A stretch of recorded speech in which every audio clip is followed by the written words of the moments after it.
Good evening, and welcome to the Marion Minor Cook Athenaeum. My name is Isabel Lilias, and I'm one of the Ath Fellows this year. There is no doubt that technology has been beneficial to our society.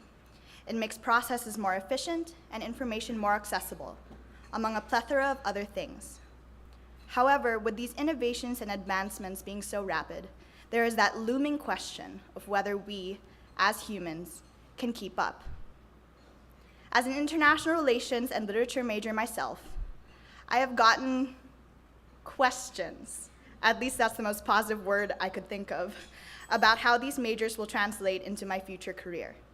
And to be honest with you, I did take these concerns to heart. With a world that is getting more centered around algorithms, machines, and numbers, it is scary to think about where I fit in this digital age. Around this time last year, I went on a networking trip with 20 other students in which we visited several tech companies in Seattle, including Microsoft and Amazon. On one company visit, when we sat in a big conference room with glass windows, the recruiter said, "So I read all your resumes and saw that there's one lit major in this room. Can you please raise your hand?" I was horrified and braced myself for the "this is not practical," or "but you can't code," or "you can't be serious," or some other comment like that. To my surprise, the recruiter said this instead: "My Shakespeare literature class was my favorite class in college. We need more people like you." That was the first time I realized that perhaps there is still space for me and for other people of different backgrounds, different expertise, different passions to thrive and contribute to this digital age. Our speaker tonight will explain why the world's labor markets still need human creativity, curiosity, and empathy. His talk will cover a variety of labor market surprises, showing how the humanist's perspective is becoming more valuable, even as technology marches forward. George Anders is a contributing editor at Forbes magazine and the author of 5 business books, including the New York Times bestseller, Perfect Enough. Earlier in his career, he spent 2 decades as a top feature writer for the Wall Street Journal, where he was a part of a team that won a Pulitzer Prize for national reporting. In 2011, he served as a founding editor of Bloomberg View, writing editorials on a wide range of economic and social issues. George Anders is a frequent public speaker and has spoken at Texas Tech, the University of Central Florida, Harvard, Stanford, and London School of Economics. He has also been a guest speaker at Google, Microsoft, Rolls-Royce PLC, and various industry conferences in Arizona, Florida, California, and Peru. He is prominent on digital media platforms as a LinkedIn influencer and a 4-time top writer on Quora. As always, I must remind you that audio and visual recording are strictly prohibited. Please silence and put away your mobile devices at this time. And please join me in welcoming George Anders to the Athenaeum.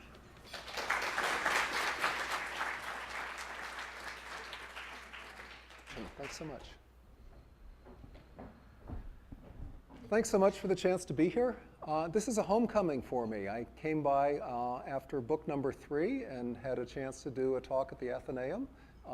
Everything is as beautiful as I remember it. We had a wonderful dinner time conversation, getting to hear the student perspective on so many issues. And I had to smile at an Amazon story opening it. One of the projects I did this summer was to get to know the Amazon Alexa team. And although you may think of Alexa and the Amazon Echo as the centerpiece of artificial intelligence in this brave new world, it turns out that there are 19 anthropology, English, music majors who are in charge of Alexa's personality. And in fact, one of them is the managing editor for Alexa's personality. And I can't think of a more fun job title to have. But it's a reminder that for all that the engineers and the business teams can do, you still need a humanist touch to put it all together. So we're going to do 3 things tonight. I'm going to start by talking a bit in macro terms about where I think the US labor force is, what the tensions that are pulling it in different directions are. We're going to get more specific in the middle part of the talk and take a look at how we should respond to some of the pressures that are out there. And then in the final third of the talk, I'm going to focus on the role of liberal arts colleges and what can be done to open up some of the opportunities that you already heard of. So we're going to start with a little bit of data. This is an academic setting. I do data every now and then. And this is getting our bearings in stormy times. So the big trends we're looking at, first, automation, as shown by this bizarre robot. Second, the changing nature of work itself. Collaboration is coming in a way that technology just lets us put many minds together. The solo person working on their own is becoming a bit of an artifact. And we also can work anywhere. And this has profound changes for how we build out cities, how we define working hours, when we work, when we take break, what work-life balance becomes. And then finally, the big question of, does all this new technology open up a lot more jobs that are appealing, or does it leave us with even worse problems on income inequality? And we have someone working for TaskRabbit there. Do we end up in a world where one set of people issue orders for TaskRabbit and the other set pull things off shelves? I hope not, but it's a question that does keep me up. So let's start with how the US economy is put together these days. So this is a pie chart that takes you through 9 or 10 major categories of jobs. The yellow and the green ones are ones where a college degree is either relevant or essential. The gray and the blue are ones that are traditionally filled by people with high school educations, or in some cases not even. So a couple things that are worth highlighting here. First is we're now at a stage where close to 60% of the jobs in the US require some form of higher education. The second thing that's striking is when you look at the gray areas, these are the traditional manufacturing blue-collar jobs that we thought of as bedrock in the US economy in the 1950s and the 1960s.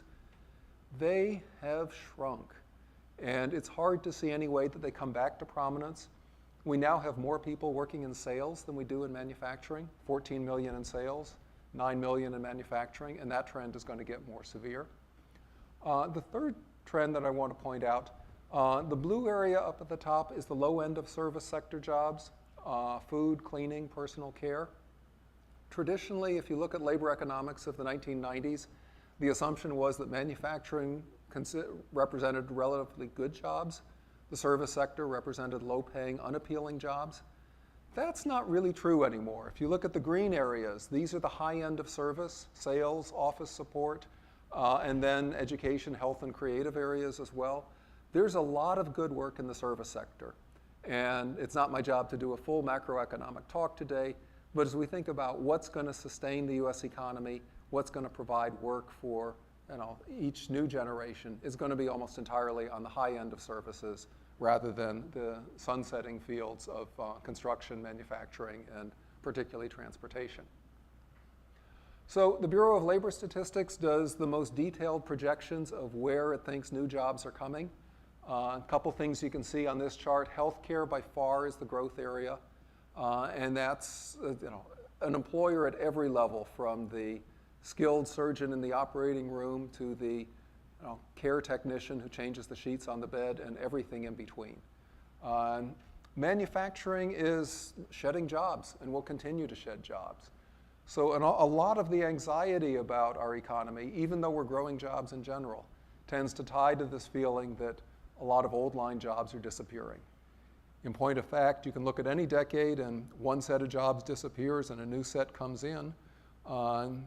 Anything related to horse stables, blacksmithing, the like, did not do well in the 1920s, but we created an enormous number of jobs, not just building cars, but running service stations, selling car insurance, running driving schools, creating maps, paving highways, personal injury lawyers for when people hit themselves. So new technology brings new jobs, but the transition can be messy. And in fact, we're in a high transition period right now. These are a couple headlines pulled from various news sites. The constant theme is the robots are at risk of taking over huge numbers of our jobs. Let me ask people in the room here.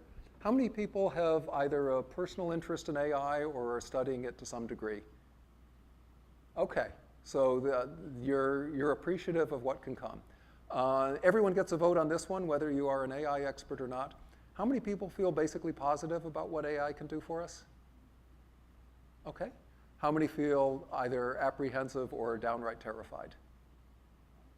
Okay, so we're about 2 to 1 on the positive to negative, but a third of the room uncomfortable. I think that's probably pretty typical for the country, and these are big changes. Just as to bear out the point, this is a Google self-driving car, and Google is being picketed at this moment by people who are upset about Google. This is stage theater. This is not something that's happening coast to coast, but it's just a reminder that change is happening fast, and for some people too fast. What do we know about the likelihood that AI is going to take away jobs?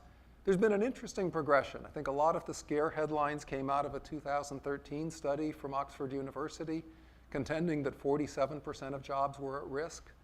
A lot of their modeling was based on a rather limited understanding of what a job is. For example, they contended that financial planners won't be needed because you can go online and model up your budget. In point of fact, financial planners are actually a growth job area. Edward D. Jones, the classic broker, is paying bounties for any referrals it can get because you know what? That's not actually a job about numbers. It's a job about people. And the core to being successful in that field is providing advice for someone, providing it in a way that makes them feel trusted and appreciated. I'll think of someone who we'll call John. John actually does exist, but I won't identify him by last name. He's part of my extended family. John earns a lot of money and spends a lot of money. And if it weren't for a financial advisor, John's finances would be a lot more upside down. He's a strong-willed guy. He's proud of what he does. He's successful. It takes a world of skill to help people like that get smart with their money. And you can't do that sitting at a keyboard. So that's what takes me to the second number, the 9%. This is an estimate from the Organization for Economic Cooperation and Development. Their forecast is that only 9% of jobs are at risk because of economic, legal, and societal hurdles. We're going to change, but I don't think we're going to change as much as the scaremongers would have us. Now, we get to what I've boldly named the most important chart of the night. And let me take a little while on this. I'm still trying to figure out the best way to present it, but with luck, I can get the key ideas out in a simple, straightforward way. If you think about how we divided jobs 10, 20, 30 years ago, we broke them down into two areas. There were cognitive jobs, thinking jobs, and then there were manual or non-cognitive jobs. My sister refers to these as jobs that you take a shower before work and jobs that you take a shower after work. And most of you are going to work in the shower before work world.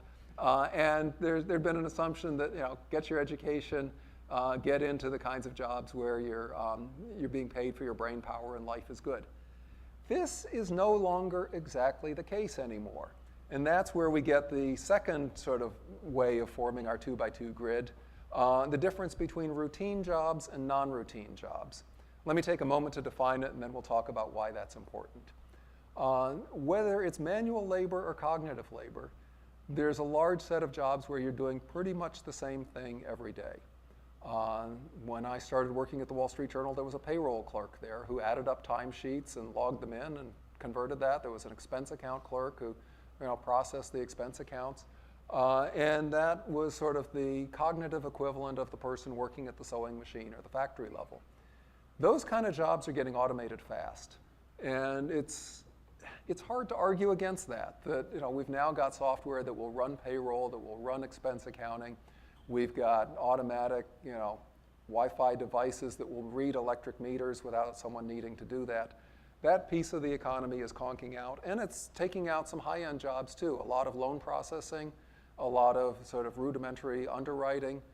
Financial services sector, even though it's got some very well-paying jobs, is realizing that it can automate to a high degree. So what's the area of hope and opportunity? It's the non-routine jobs.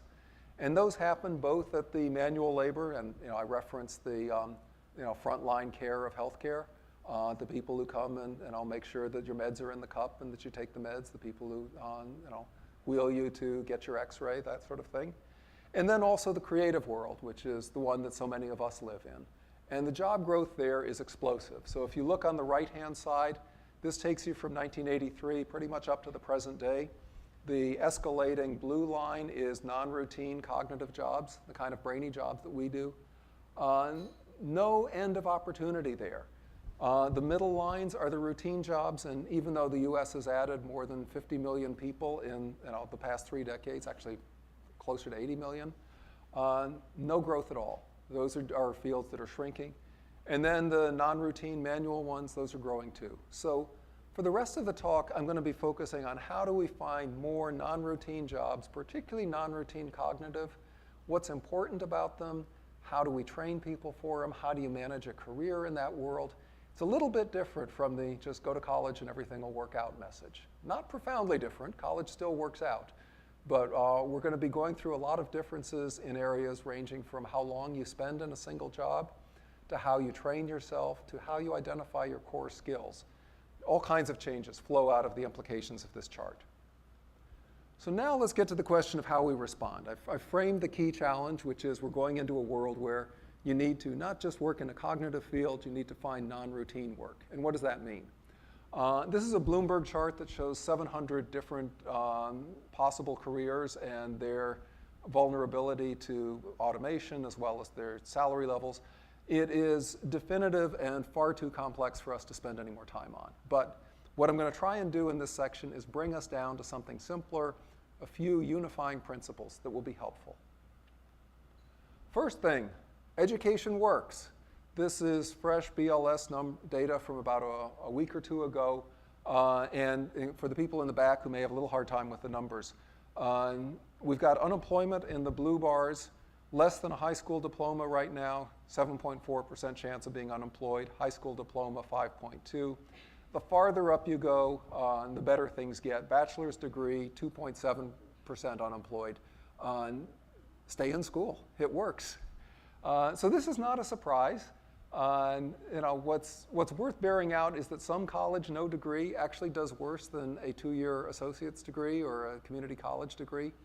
There's something about the willpower and the discipline of taking it all the way to the finish line that employers appreciate and that I think translates into a better outlook on life. I was surprised at how big the gap was, but the message is a year or 2 or 3 of college is not really the end point. You got to stay for the full degree. And then we look at median weekly earnings. And again, the more education you have, the more you earn. The one little hook at the end, and this is probably no surprise to anyone in this room, if you go all the way for a PhD, you still earn a lot more money than most degrees, but the people with the professional degrees, the law degrees, the MDs, will out-earn you slightly. So pursue the PhD for the beauty of the knowledge and the fact that you'll still make a good income, but try not to get stressed about the brain surgeon down the road is getting a little more. That's just how it is. Now, what changes? If we take a look at how many jobs people have between age 22 and 28, there's a really interesting segmentation between people who have just a high school education, people who went to community college, and people who went to a full 4-year college like any of the Claremonts. The more of them you go to, the more likely you are to switch jobs. And the point that I'm making here is that in the end, the big benefit of education isn't stability, it's mobility. And that opportunity to start in a new field, to pursue a new dream. What you come out of with in college are very transferable skills and a larger network of people that can help you, that can alert you to opportunities. And these can be your former college roommates, your professors. You're in a wonderful environment where you're just going to meet all kinds of people that can help you. And whether you're collecting business cards at corporate events or not, you're exposed to the kinds of people who will help you. And you've got a college system that's supporting that. And people take advantage of that. They will move around. So this is an example from the book. This is Polly Washburn. She's a Oberlin graduate. She got her degree in law and society. And pretty much every time you ask Polly, she's doing something different. So she started out as a legal researcher. She went on to be a journalist. She spent some time making independent films. She set up a web development company, and now she's a digital producer. How can she move from all these fields with basically no gap in employment? The reason is she's got core skills that you may not even see on a resume. She's good at pulling projects together. She's good at storytelling. She's good at working a network of people to find other folks who can help her. I mean, she told me stories about how you can get movies made on a dime and all the different people that you can bring in to provide you sets and scenery and the like. Polly's a fixer. She knows how to make things happen. And there will always be work for her. And the fact that someone like that can migrate through all these fields this is a lot of what you can do with the kinds of education that liberal arts schools provide. You know how to work your way through uncertain times. You know what to do when there isn't a playbook. Non-routine is your world. It's your happy place. The three elements that I highlight in the book: creativity, curiosity, empathy. These are all very hard to automate.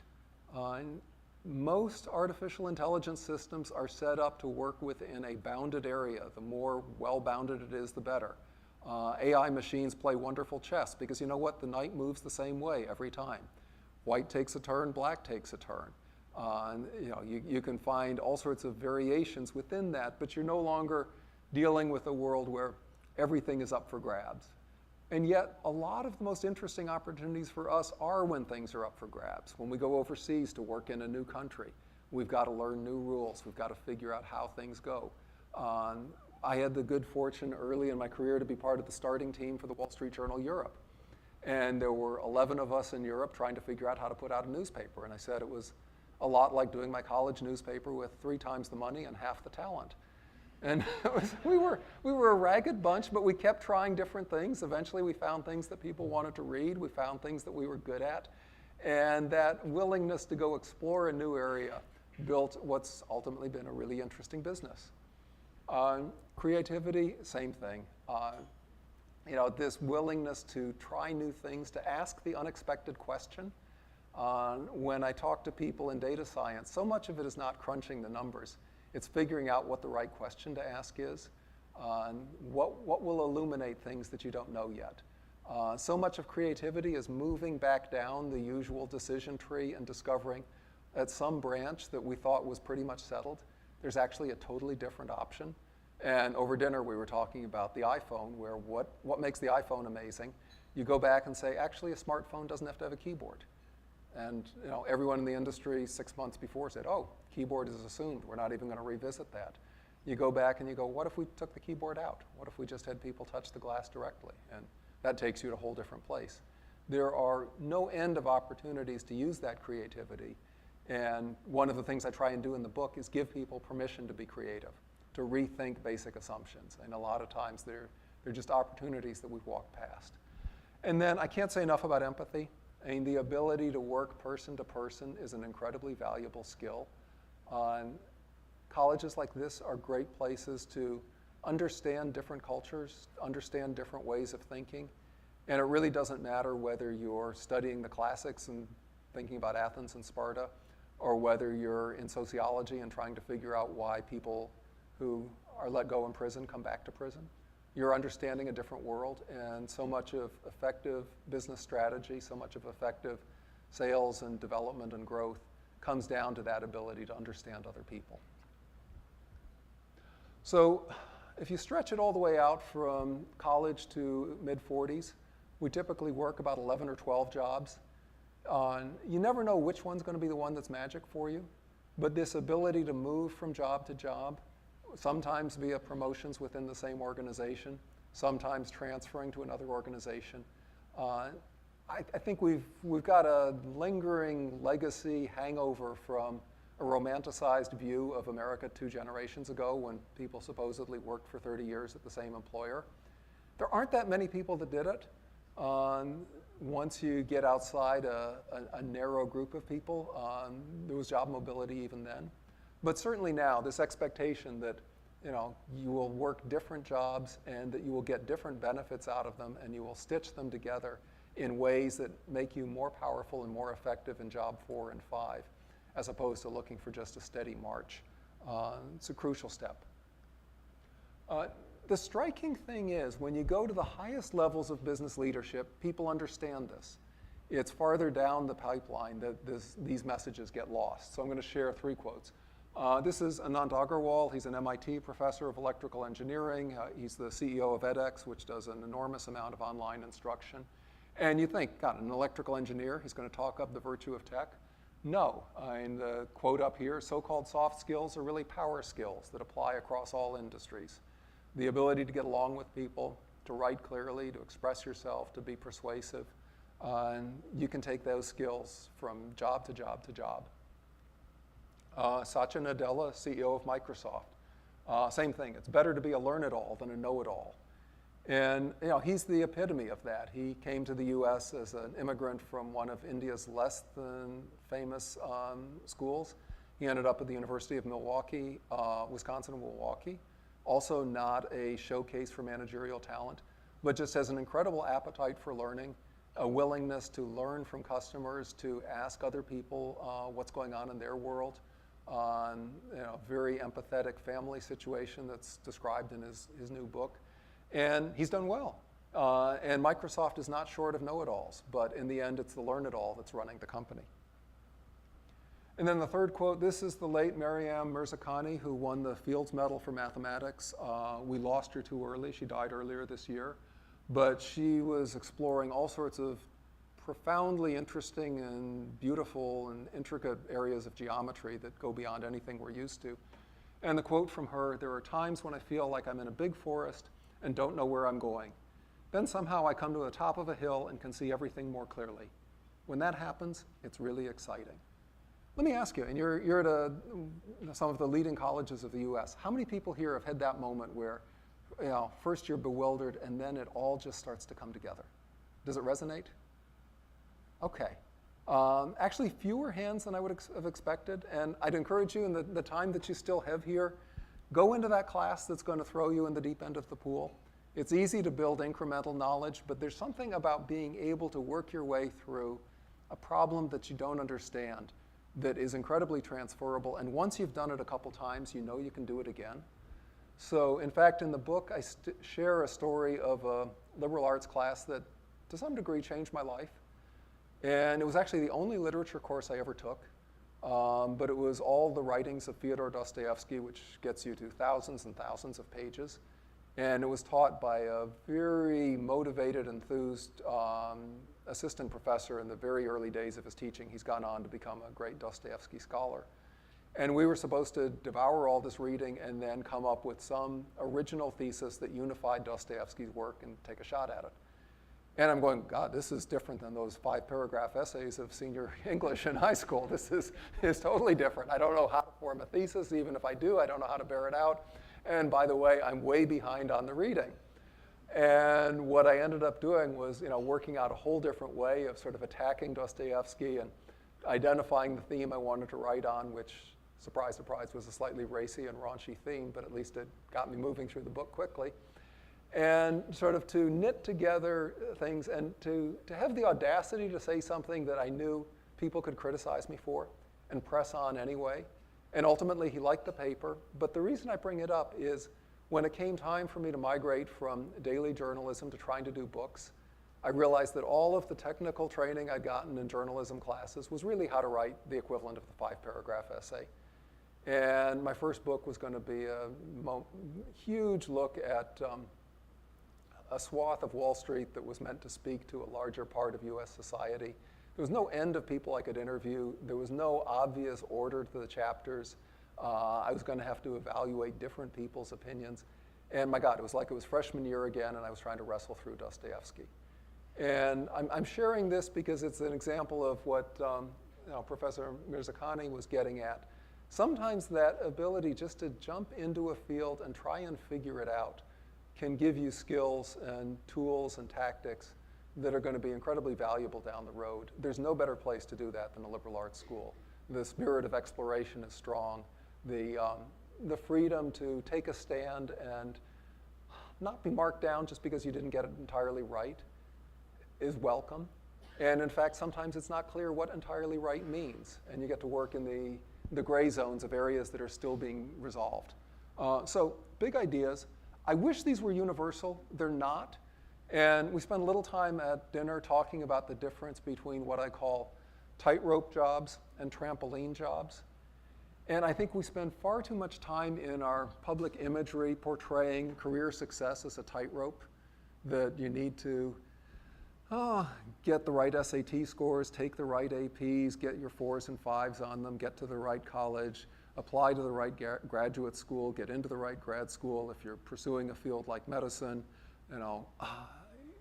pass your boards, get the right residency. And at every step, there's sort of, a deep valley that looms below. And if you miss the wire with 1 foot, then boom, you go crashing down. And you never get to be the brain surgeon, and you never get to be anything. If you start to build that as your mental model, life is bleak. But I would argue it's not that way. And yes, we're moving through space in unpredictable ways, but we're actually on trampolines. We can bounce up and down. We can gain energy from our stumbles and rise to new heights. I'm going to work this metaphor for everything I can.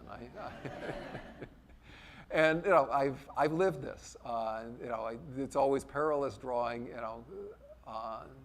world views from a case study of one. But in fact, in between the time when I turned this in and described my association with Forbes, which was wonderful and a good place to be, I've now signed on with LinkedIn, and we have a fast-growing editorial team there, and I'm now writing about college-to-career issues and going out and doing campus talks like this and mentoring some of the younger people there. And it's as close to my dream job as I had in 15 or 20 years.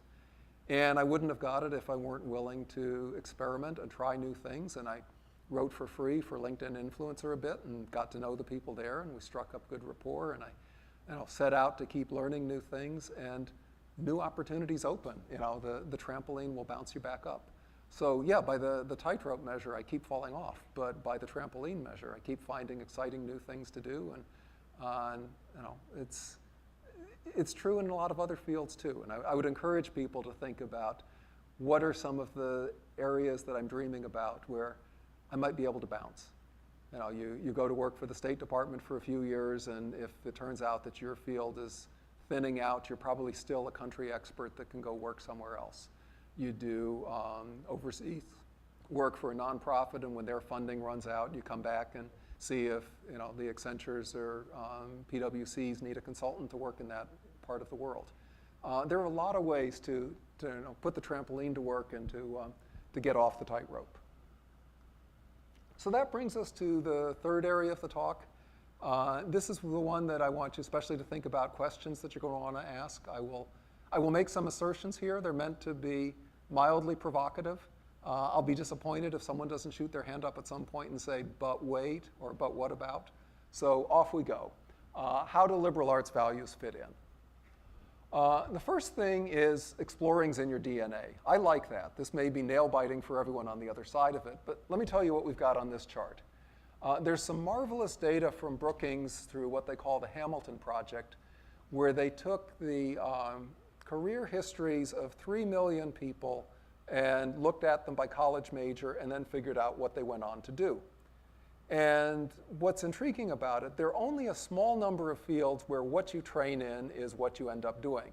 And I've highlighted 2 of them at the beginning. If you are a nursing major in college, you will almost certainly become a registered nurse. That's how it works. That's what you do. And 71% of people are employed now as RNs, and the rest of them are probably working in a hospital setting that's nurse manager or care coordinator or something very similar. Accounting works that way too. If you are an accounting major, there's a 41% chance you will go on to be an accountant. And if not, you'll probably be an auditor or something similar. These are not the programs that are offered here. And instead, what you've got are fields that open up a wide world to you. So let's take a look at, and this is not just true for the humanities and the social sciences, it's true for the natural sciences too, and that surprised me. So by their data, if you're a physics major, the most likely thing you'll end up, and this is an 18% chance, is some aspect of software, software developer, software engineer, a couple different job titles that overlap. But about 10% of physics majors become professors. A fairly large number of physics majors end up in bioscience. And we'll get to a schematic that'll show you the broader range. English, traditionally it's been thought of as a pathway to teaching. And for, again, 18% of people, that's what they do. A lot of English majors end up in law. A lot of them end up in one form or another of writing. A bunch end up in sales. And in fact, in the book, I share some stories of some astonishingly good salespeople who ended up being English majors. And you go, well, how does that relate? And the answer, as one of them explained, is, if you've read Toni Morrison, if you've read Faulkner, if you've read pretty much anyone, you've come across the full pathology of the human experience. And you've got some sense of what that person on the other side of the table is like and what their inner demons and aspirations are. And even if they're fairly balanced people, you've probably read some happier literature too. And one of them said, I treat each of my sales contacts like a character in a novel. And you'll have to flip through the book to get there, but it's in chapter 6, and she is the salesperson of the year, and in a team of 200 and some salesperson people. It's the English major who can outsell all the rest of them. History, same story. I mean, the most common destination for history majors is lawyers, but that's only 11% of them. You'll find a bunch of history majors end up as legislators. More than you'd expect end up as CEOs. The latest Forbes 400 list went and pinned down people's college majors. And of the 400 richest people, the most common major is economics. The second most common is business administration. And in third place, ahead of any of the engineering disciplines, good old history. So, the opportunities are endless. Chemistry, again, same story. I did not realize how many chemistry majors become dentists. I've never had a conversation with a dentist, partly because it's impossible. They have stuff in your mouth, and no matter how many good questions I could think of, I can't get them out. But anyway, just a reminder that majors will take you a lot of different places, and that's part of the beauty and the joy of liberal arts. So again, just to fill out, here are all the things history majors can do. Clergy, I left that out. Librarians, sales supervisors, a few of them make it into programming. And even the physics majors. Some of them end up as K through 8 teachers. I assume these are at accelerated schools. I'd be terrified to have a physics major as my 4th grade teacher if I couldn't keep pace. But anyway, medical scientists, astronomers, the opportunities are big. And some people may think of it as a burden. I don't have an automatically guaranteed career path. I've met enough people who've been doing the same thing for 20 years and just hate it. The nice thing about this flexibility is if you wake up at some point and go, I'd like to earn more money, or I'd like to be in a different city, or I'd like to work with a different set of people, your options are not constrained. You've got that flexibility. I probably should have taken this slide out. I mean well by it, but we'll stir the pot with it since it's in and I can't take it out anymore. So in the book, I share a story of a Pitzer graduate. Do we have any Pitzer people in the room? Okay, yeah, I do mean well. You just need to bear with me for a moment on this. So this is Max Menke. He was a poli-sci major in 2010, and he did everything at the school. He, oh my goodness, took acting classes. He took music classes. Ended up going to China for a term abroad program. Got deeply immersed in China, helped build up some businesses, and now he's a founding partner in a Silicon Valley academy that helps entrepreneurs develop what they do. And the first thing that came out of Max's mouth was, I'm not sure anything I did in college was relevant to my current job. And I go, oh, come on. And then he takes me through all of his stuff, and he goes, you know what? I learned the ability to jump in on things I didn't understand and try and get good at them as best I could. And he did that with his classes. He did it with his China experience. And now, he's trying to figure out how to get people to the very frontiers of innovation. And he's got the good cheer and the confidence and the work habits to do it. And that's a line of work that I don't think any single traditional pre-professional major would have got you into. So it's a reminder that sometimes it's artful planning, sometimes it's luck. There's probably room for a bit of both in your career. And then my last happy point before we get to some areas for improvement. Tech and the liberal arts pair really well. I don't know why this isn't getting written about more, but I'm doing my best to showcase it. So psychology majors end up working in market research and how you design surveys. We are now surveying each other like crazy. And for anyone who's either used Qualtrics or been on the receiving end of Qualtrics or SurveyMonkey, I'm seeing people nodding their heads. How many people have filled out an online survey within the past 30 days? Yep. And it can be anything from, did you like your flight on United? And not really. How did you feel about the vet taking care of your pet? Grateful. But we survey a lot, and hopefully it leads to better business decisions, but it also leads to a lot of jobs for psychology majors. Social media, whatever you think of social media, it has been an incredible job boon for English majors, because someone has to come up with those Twitter campaigns and get the everything going well. And my goodness, I'm amused now, and hopefully a few other people are too, to discover that the Kentucky Fried Chicken account follows only 11 people, and 6 of them are named Herb, and the other are the 5 Spice Girls. And Kentucky Fried Chicken is 11 spices and herbs. And you're not going to get that from a business major. There's room to have fun and get paid for it, too. I am especially intrigued with where sociology majors show up, because on a lot of surveys that ends up being the straggler with the lowest earnings. But I'm here to redeem sociology's good name, too. So IBM's blockchain team ends up having a sociology major as a key part of the customer relations team, because not only is blockchain incredibly complicated, but you have to get big companies on board for using it. You've got to work through an awful lot of objections, both stated and unstated. And it's not enough as an engineer to repeat your slide deck louder.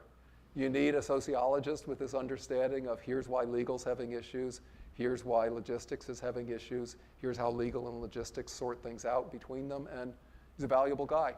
I put up this slide on a talk to tech people, and the guy shot up his hand. He was from Intuit, and he says, oh yeah, our blockchain team's run by a political science major. So when things get really complicated, bring in the liberal arts guy or the liberal arts woman. And we go on. So, you know, I can share stories one at a time. I do get some people saying, are you cherry picking anecdotes? And the answer is no. There's LinkedIn data that predates me coming on board. This is from 2015. They looked at 1.2 million recent college graduates in liberal arts and saw where they went. And close to 100,000 of them end up in tech companies, sales, marketing, project managers, customer service specialists, corporate communications, consultants, business strategy, human resources, and then a little bit of technical work too. All of the technical companies need people who can humanize what they do. The demand is huge. You know, if you go on the Uber site, you'll see all they want for city managers are psychology majors and sociology majors. If they aren't asking for them explicitly, you can check who's filling those jobs, and that's what they are. I mean, when you're Uber, you need all the help in the world to humanize what you're doing and to make it seem cheery. So their headache is someone else's opportunity. But here's what surprised me doing the book.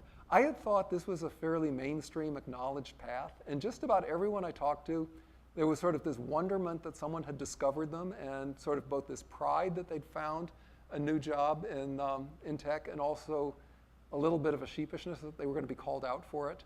Exactly what we heard in the introduction, that sense of, oh my God, it's the literature major. And no, you are welcome, you're wanted, you're needed. But that point hasn't fully come through. So a few more areas that I found intriguing. Data teams. The numbers pretty much crunch themselves. I mean, you can find software that you feed the data in and boom, out comes your R squared and a little guide that tells you what it means. But you need someone to tell the story. You need someone to get up in front of clients. You need someone to shape it. And English majors with some level of numeracy. Nikelia Henderson is in the photo there. She does that. The whole field of user experience, the more we live on the web, the more the contours of the curve, the size of the buy button, the navigation start to affect the sites we feel comfortable on and the sites we don't. I live this because my book is up for sale on Amazon and Barnes & Noble and Indie Books, and close to 90% of the orders go through Amazon. And yes, Amazon has good fulfillment, but I keep wondering, why is it that the other two don't? And then I go onto their sites, and the design's a little clumsier, and there isn't the same amount of material there. And those little user experience things translate into who gets business. And what better person to do user experience than an anthropology major? They've spent forever sort of taking people's histories and evaluating their values and the like. And you can do it in a Guatemalan village, or you can do it with a bunch of artists selling on Etsy, but it's the same skill. And then philosophy majors. I have a whole chapter about how philosophy majors rule the world. So if we have philosophy majors here, I'm not going to give away any more of it, but stop by, pick up the book, and your destiny is good. But again, this shouldn't be startling news, and yet when I get out and talk to business groups, it is. So why is that? I think there's a real challenge taking the language that we talk about learning and achievement from the university and connecting it with the way that employers discuss things. So thus the Rodin thinker and a bunch of people on beanbag chairs. But I'm trying to make a more serious point here once we get beyond the graphics. I have a problem with the term critical thinking. It's a beautiful concept, but I think when it's used as a shorthand, it both claims too much and says too little. And yet I see a lot of universities expressing the phrase critical thinking as if that's enough to win employers' love. So I tried to actually contribute something of value here. I went and pulled 5,000 job ads from Indeed.com that asked for critical thinking and offered at least $100,000 in pay. And then I combed through them to go, okay, what are employers really wanting? And I identified 5 things. You're going to see echoes of creativity, curiosity, and empathy in here.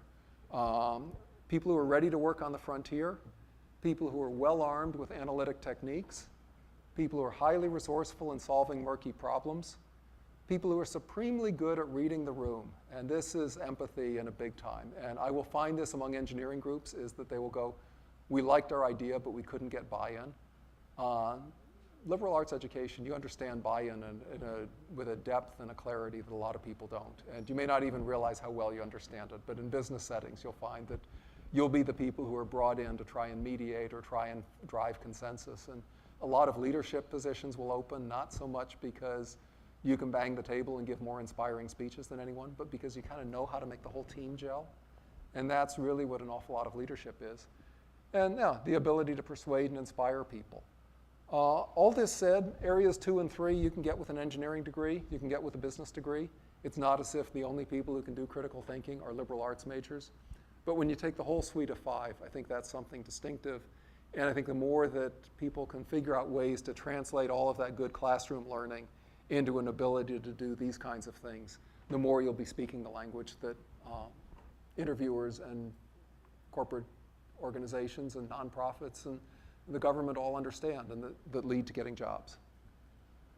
Next area, there are a lot of fields where you can send your resume to strangers and have good things happen.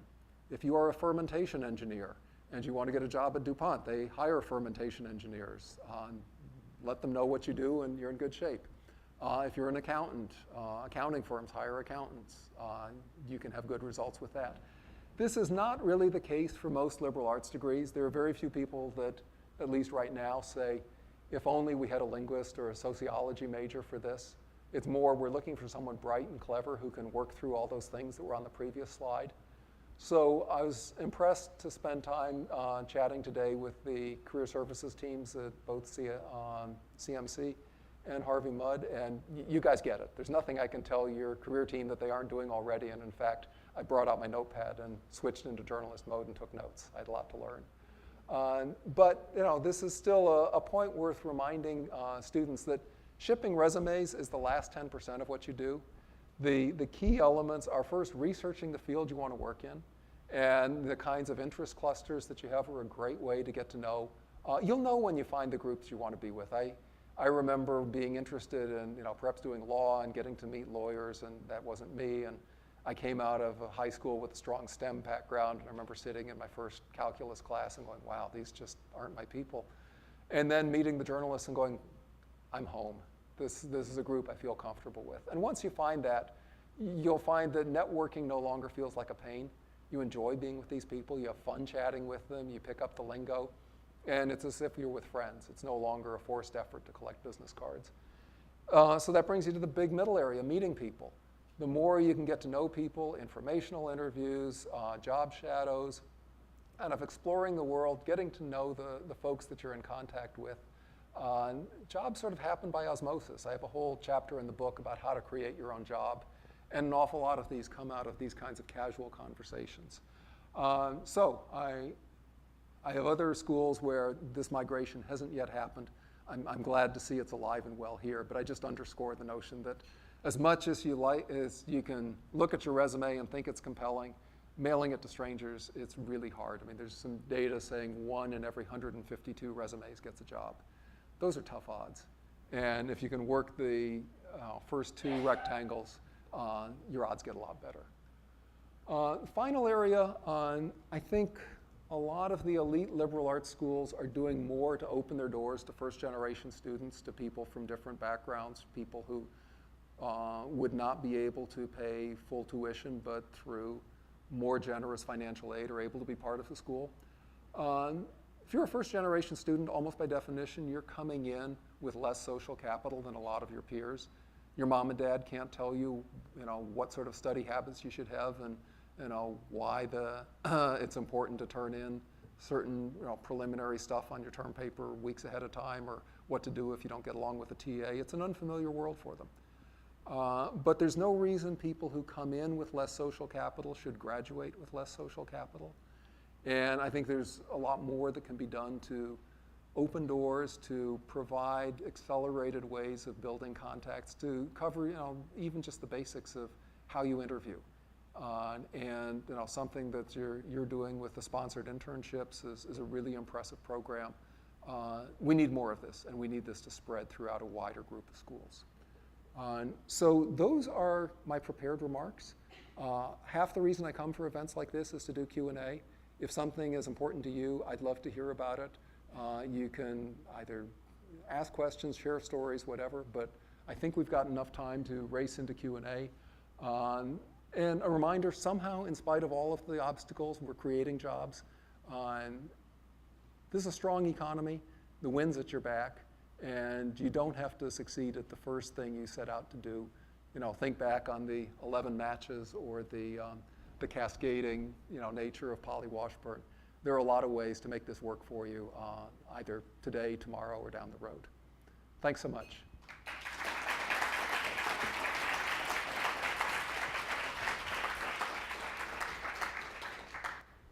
We'll now be starting the Q&A. Please raise your hand if you have a question, and either Isabel or I will hand you the microphone.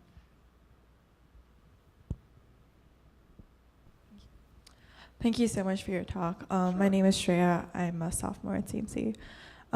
Just like in your anecdotes, and I think Isabel's anecdote too, there are a lot of times when a person takes a class which is outside of their subject that's the most impactful. For example, Steve Jobs and his calligraphy class made the entire design of Apple products so sleek and nice. So do you think it's more about the major that a person chooses, like psychology or English or history, or do you think it's more about like the classes that they happen to take that impact them the most? So I like the question a lot, because I think the whole reason you have 120 or 180 credits is you can try a lot of different things. And sometimes it's different fields bumping into each other. There's an awful lot you can accomplish professionally by looking for the seams and the boundaries between two fields. And we were talking a little bit at dinner about things like medical ethics, where if you have an understanding of ethics and an understanding of medicine, you're going to be able to build some really interesting things that people in only one of those fields cannot. I think the reason, well, there are a lot of reasons for a major, but one of them is to go deep in a field and to start to work with a larger body of existing knowledge and then build toward a capstone project. And if I had one criticism of the way I approached college, I did an awful lot of intro classes. I took intro to almost anything. And I wish I'd done a little bit more building the top of the pyramid, because I have this lingering ability to pick up a new field quickly at the start and then not being quite sure what to do next. So I think you do get value from rising up the pyramid to the top of your major. But yes, the chance to explore other areas, sometimes it will be as literal as calligraphy translating into beautiful design at Apple. I mean, I have not quoted Dostoevsky in anything I've written except for this book, and that's to retell the story. But the sheer process of trying to get smart about a big unfamiliar field was valuable. So you can find it anywhere. I'd encourage people to take classes more on the basis of what professors are legendary on the campus as great teachers, almost regardless of whether you have any interest in the field or not. Because one, the odds are high that that amazing professor will light you up to his or her field. But also, you're going to learn something about presentation and being on stage. And if you've seen a great instructor teach, there's nothing that prevents you from stealing as much of that and incorporating that into how you present. And if you've had a bunch of listless presenters, the world of presentation is always going to seem mysterious to you. So pick professors as much as you pick subjects. Yeah. Hi, thank you for that talk. I'm a Pomona senior studying math, and I was wondering, what's the role of graduate school in these career paths? It seems that liberal arts in the undergraduate setting is very well defined, but once you're in graduate school, it's very much, this is the path. So how does that play out? So I had big enough terrain on this one that I sort of moved graduate school off to one side and community colleges off to the other and said, my plate will be full with four-year colleges. But let me try and offer some informal thoughts. I think the hard thing for anyone going to grad school is the number of really good academic tenured opportunities is less than it used to be. And the life of an adjunct is problematic at best. So there's always the question of when you go to graduate school, are you looking for a PhD that you can then take into a high level of industry, which is probably a pretty good path for some fields, and that may well be some interesting opportunities in NAV. Or do you think that you can win the tenure lottery and end up at the kind of university that feels in line with your aspirations in the kind of job that gives you the full academic career? And boy, I wish the odds were better than they are. And some people do pull it off, but I've been touched by how many people I know who have ended up at a school that's not gotten nearly the academic commitment that they wanted, or they're floating around in the adjunct land. I don't know if that hits on the kinds of things you're thinking about or not.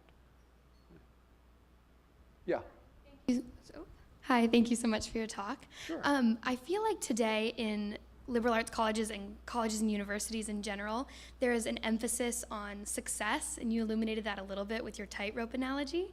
But what are your thoughts on how we can destigmatize failure and move towards the trampoline analogy? And just to build on that, if you've failed, quote unquote, in your life, then how did you bounce back and view that more as a trampoline experience than a tightrope one? So some of that happens with the passage of time, and there's a famous essay somewhere about the difference between going to your 10th college reunion and your 20th. And the 10th one is just a total brag fest of, people are, here's my title, here's how long it took me to make partner, here's what I'm getting paid. And the 20th is when, they've, some of them have had divorces and some of them have had kids with, learning issues. And I don't want to paint too dark a picture, but by that time, something has gone wrong in just about everyone's life. And at that stage, everyone becomes much more tolerant, and yeah, I've ridden the roller coaster too. So life will sort of do that to you. But to think through how you can accelerate that process with a minimum of pain, I do think sort of the friends you pick make a difference. And if I'm thinking about how that transitioned, I can think of some people that were ultra competitive that I spent time with the first 2 or 3 years out of college. And in the end, no one was going to win that race. And I'd say, okay, actually, here's the best idea I've got for you. Do volunteer work with people who are in a much more difficult situation than you. And that will, one, remind you that no matter how your life is going, you're going pretty well. Two, you learn a lot about how they approach life and challenges. When I lived in both New York and DC, before we had kids, I did some tutoring of middle school and high school students. And they had complicated home lives, and school was not working out very well for him. And in one case, it wasn't a question of can you get an A or a B. The question was, can you pass? Because if he doesn't pass, he's got to take the year again. And the student I was tutoring would, every now and then just, slide under the table and sort of goof around and, untie my shoes. I go, well, we're really not going to get very much done then. But it was up to me to establish a tone that we could bring it back to some level of learning. And it makes you grateful for, one, whatever's happened in our life, but also the ability just to move someone else from, F, D minus to, okay, you got a C plus. You're in a better zone now than you were. And then it makes me a little less apprehensive of, wow, the editor sat on my story for 3 weeks and then they ran it on page B6 instead of page A1. Well, you know what? That's not the end of the world. So that's probably the most useful thing I have, is be in contact with people who are operating on a different plane, do some good. You may also find that as you get involved in volunteer work, that is a career accelerator. And it's that way for 2 reasons. One, you'll get access to the high-level people who are the donors and trustees and board members, if it's a small group. They love to help. They wouldn't be on that organization if they weren't. And a lot of them are managing directors at banks and other things in their day job. I know one guy who managed to completely rocket his career to all kinds of big-time stuff at Google and Facebook, mostly because he was doing Haiti human rights work, and he met the kind of people that you meet who get you into Google and Facebook. But beyond that, you're also going to work at places with tiny budgets where you have to figure out how to motivate people. And the leadership skills that you develop in those settings are going to make you very effective in the other world. So passage of time, volunteer work. Those are probably the two things I can offer you. Yes?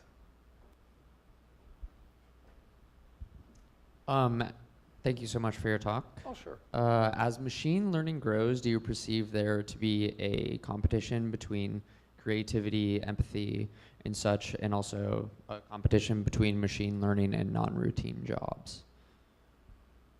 So I'm going to be the last person to give in on this battle. And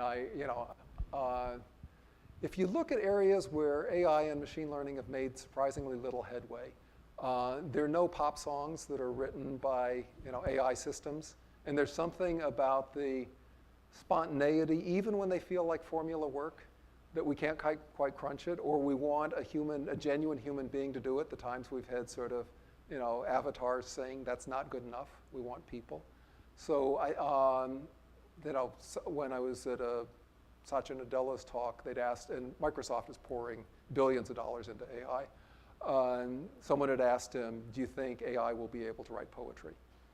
And he said, at the Hallmark card level, sure. But it's not that hard to rhyme things and get the syllable count right. But at the level of what we regard as really beautiful artistic poetry, so much of that draws on the poet's own life experience and a take on the culture that I don't think you can synthesize that. So will be tested. I mean, a lot of what looks non-routine stays non-routine for a certain number of years, and then eventually, that gets mechanized. But I think as the world gets more intricate and more complex, there are going to be a whole lot of jobs for automation ethicists. The classic problem of the self-driving car confronting a tangled intersection. Who does it hit? I mean, that's a trope by now, but we've got a lot of questions that only people can referee. I'm still not seeing that as a lethal threat. Yeah. Hi, my name's Olivia Irwin. I go to Pomona. And this is a related question. I think you can kind of bounce off of it. But do you see an increase in mechanization of things such as empathy and creativity? Do you see that as kind of formulating a Brave New World situation where humans lack empathy and creativity and more so become just robots themselves in careers because that's what the job industry will be taking over by AI and mechanization? Do you have a dystopian novel that you're working on? You've got the key elements. You can go a long way with this one. Yeah, Brave New World is my favorite book. It's not so so much that the machines take us over. We just lose all our personality. So I've got a distorted view because I live in Silicon Valley, and it's the land of beanbag chairs. And oh God, I'm trying to think if I can tell this story. No, I can't tell it. Sorry.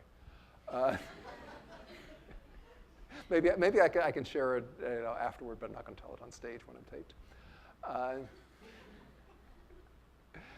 Are we going to become robots? I don't think so. I mean, goodness, my sister lives in the Midwest, and she does social services, and that world is still very high touch, very humanistic. So I'll give you an example of something she does.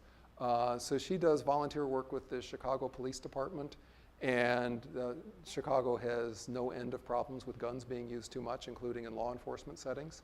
So she's a mental health advocate, and what she does is she goes in and talks about that distraught person who's sitting in the middle of the intersection with a knife, an axe, a gun, or whatever. Here's what's going on in their head. Here's what they're able to process. Here's what they're not able to process. And she just draws the police out in a conversation. It's not prescriptive. It's not judgmental. But tell me what you were taught to do in training. Tell me what you think is going on in the person. Now that I've told you what actually that person is able to understand, how can you approach the situation differently? And a whole lot of things that police are taught about, take firm command of the situation, exercise overpowering force. She will explain, these people are terrified when someone gets too close to them. They're trying to build a zone of safety around themselves. They will gradually talk themselves down. There are things you can do to manage the scene so no one else gets hurt, but sort of racing toward them with, a bunch of people in armor is going to turn this into, at least a single death and maybe multiple deaths. I don't think you can bring robots into any part of that. How do you know what person is going to stabilize and how to stabilize them? You can have a whole arsenal of things that you're thinking about, But look at what we do with drones. We have drones flying over the various war-torn countries, and they shoot up weddings because they do the analysis wrong.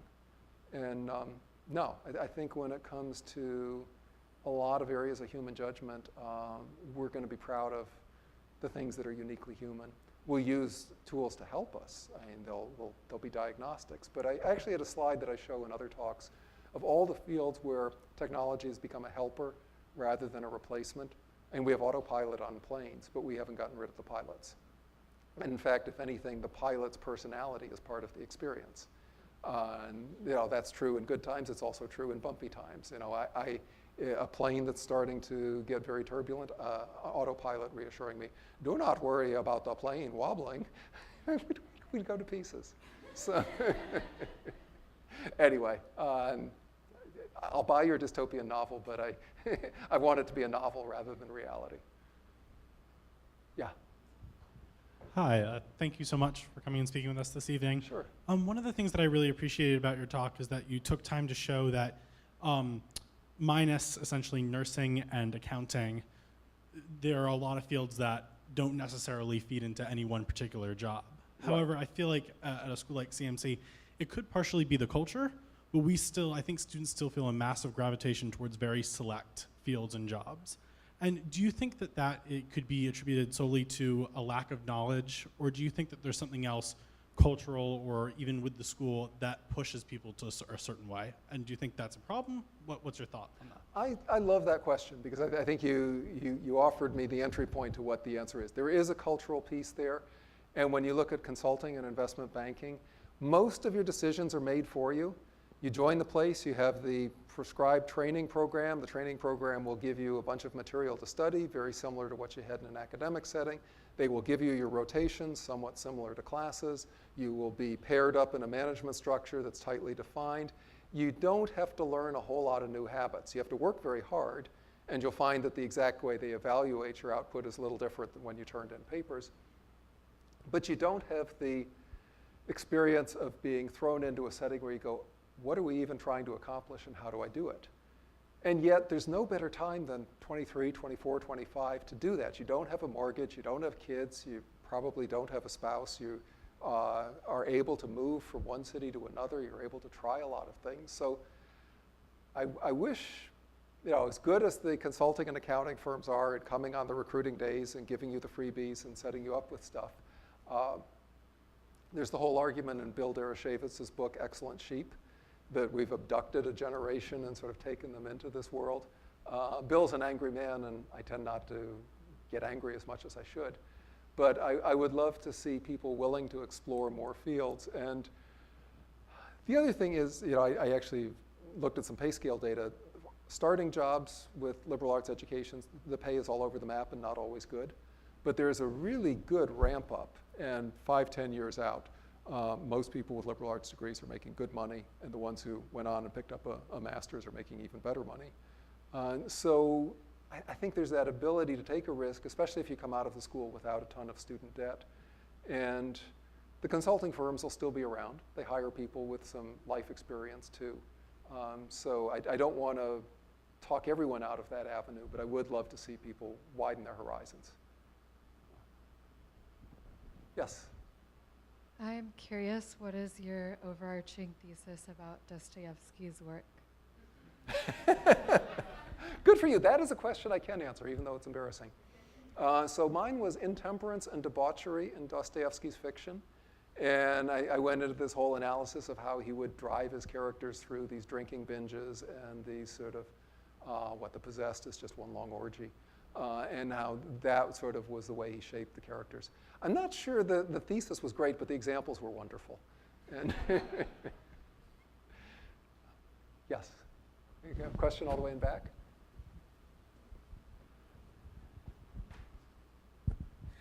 Thank you for your talk. I'm a freshman at Scripps College.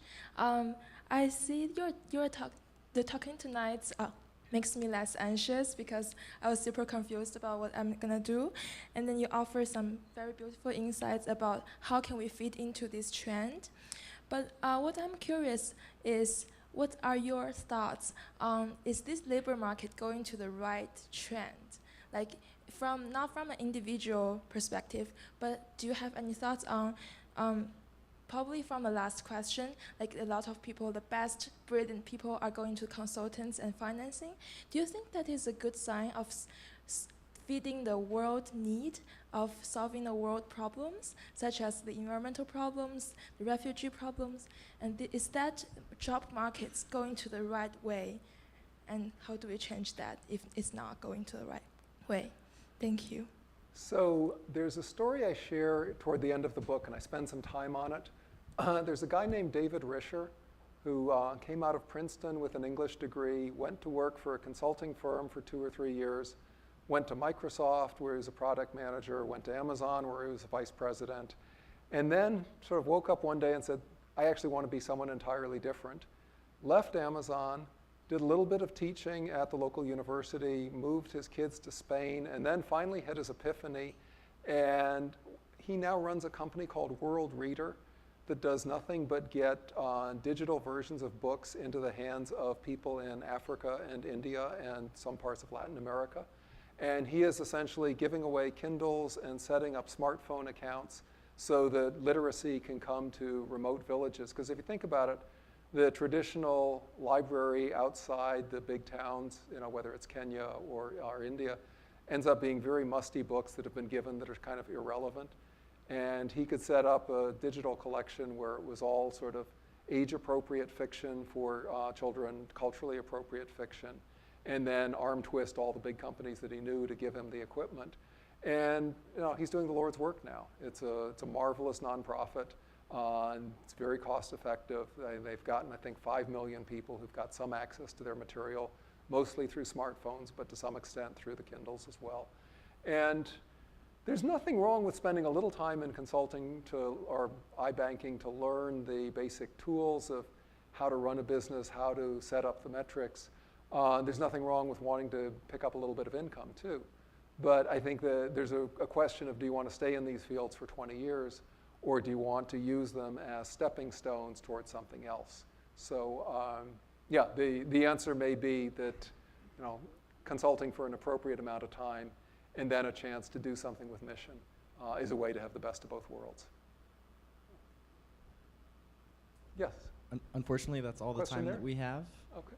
Sorry, we're going to have to wrap it Okay, up. well, I will but, be around. We can do more questions either here, or I think I'm going to be signing some books if anyone would like one. But thanks so much for the chance to do this. I love the interplay with the audience, and this is one of the favorite parts of my job, is getting to come out and talk to groups like yours.